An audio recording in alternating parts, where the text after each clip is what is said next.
Do you really believe that garbage? It's not about believing, it's a matter of fact. So you believe that investing strategies are actually a secret, it's weaponized to support and promote gender transition for children. I just want to, is essentially that what you're saying? Or do you just use it as another opportunity to beat up on children? So do you believe this? I'm not the one beating up on children. It's the people who are promoting gender transitions in children that are potentially harming them. Well, so let me tell you, if I could, let me tell you where I was, where I stepped out. And this is why I'm bringing it up. I stepped out to sit down with parents of trans kids from states that have come after their kids, and now their kids can't get the level of care that they deserve and need. And they literally said, when you leave this room, could you please, the next time you're in a room with someone bringing up yet again our children and our families as some kind of boogeyman, that you will actually stand up for us. And literally, I didn't think it would take less than a half hour. I left that hearing, here I am. I didn't know I would have such an opportunity. But it feels like every single hearing that I am in, whether it is in oversight, or whether it is in budget, or whether it is in a subcommittee, somehow the witnesses find a way to bring in trans children into whatever conversation we're trying to have here. I know what a woman is. I do not need to be lectured that somehow by saying that men cannot compete against women, we are hurting women and girls. That is an insult to women and girls. It is an insult to me personally that you believe that I am not capable of understanding the difference between women and girls and men and boys. I also believe that the entire argument is focusing not on the issue at hand, again, whether men and boys should be able to compete against women and girls in the Olympics, which is all that this bill does. It is no secret, if you are paying attention, that my colleagues on the other side of the aisle have decided that this congressional term would be about bringing up the issue of trans kids and their families and gay Americans relentlessly. Amendments and bills and riders constantly, as if we have nothing better to do than to demonize our fellow citizens, because that's what we're talking about here. It's about constantly trying to get Americans to hate one another. It is about dehumanizing children. In the days and weeks following a flood or a wildfire, you'll constantly hear people talk about, they blame that on climate change. Even in this amendment, it references in line 2 that there are rising sea levels and warming oceans, and it says that the United Nations Climate Change Panel says that these human activities are provoking all of this. Overregulation has consistently hurt small businesses. It has strangled the growth capacity in our nation. It is the catalytic converter that's choking out the opportunity for our roaring engine, our economy, to produce what it needs to. I agree with my colleague that we do need fiscal sanity, absolutely. And it's utter insanity not to deal with the climate emergency. You also spoke, my colleague also spoke about small businesses. Our capital city in Vermont, Montpelier, lost nearly every single small business in our downtown because of catastrophic flooding as a result of climate change. Every single business.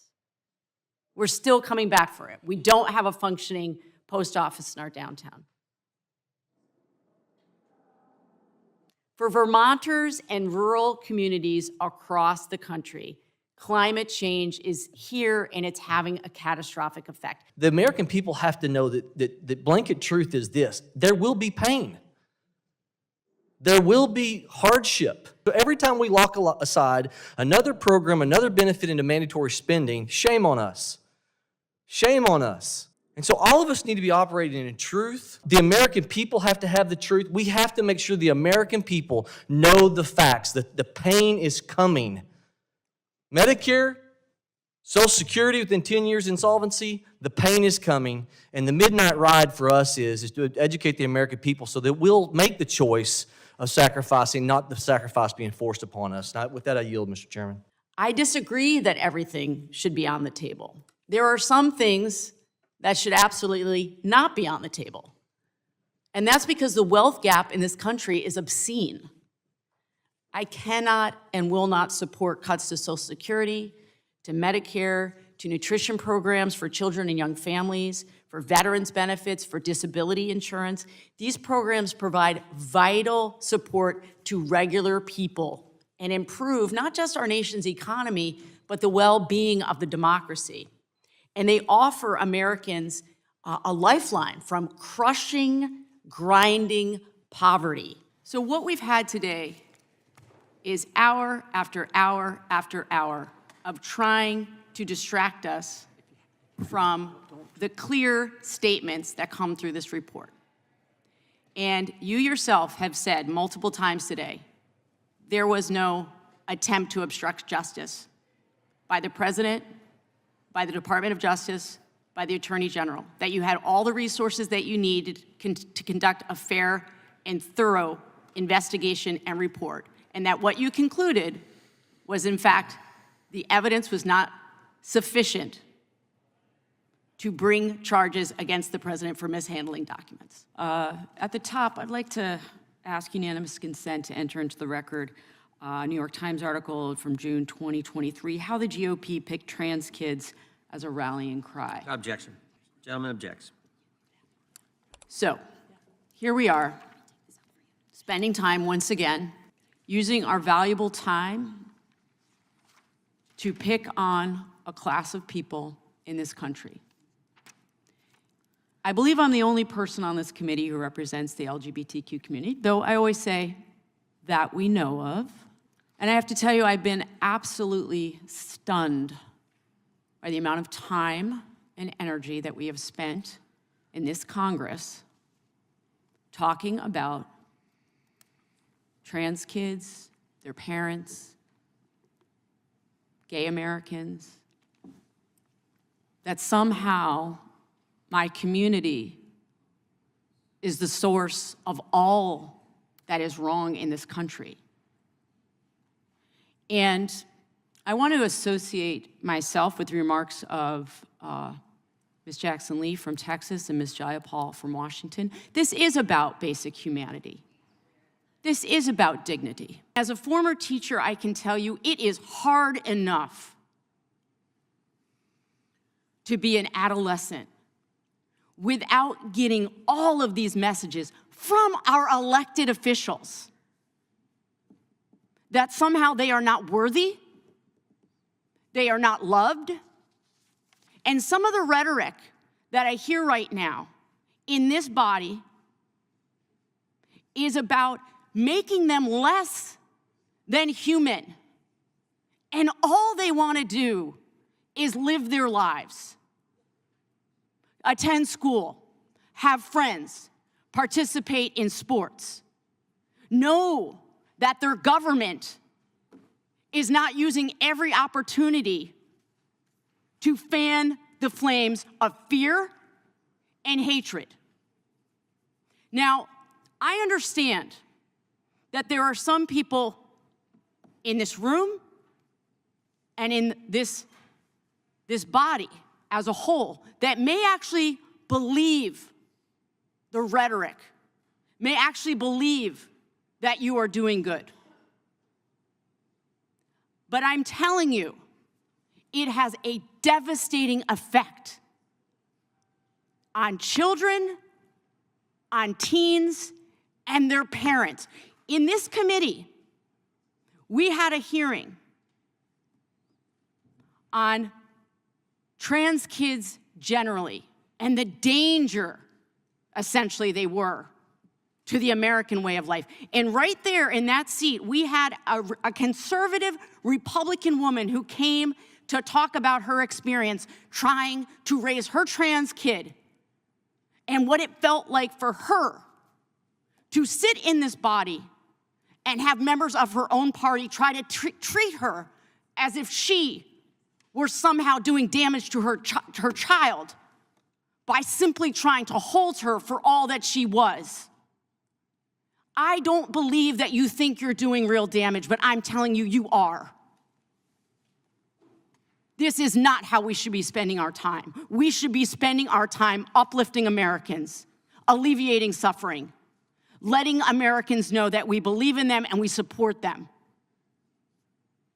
And not this fear-mongering, this constant fear-mongering in this Congress. People who just want to live their lives and the families who love them. I yield back. We in Congress have a critical role to play in combating climate change and in investing in clean energy. And climate change is real, and it's caused by human actions. And it's imperative that we act strongly to address the crisis. We're seeing storms and extreme weather we haven't seen before in this country because of climate change. And last summer, Vermonters weathered extreme flooding that left many communities devastated, and we're still actually rebuilding from that catastrophe. And this winter, Vermont has seen record low snowfall amounts, and maple sugar makers are starting the tapping season the earliest ever.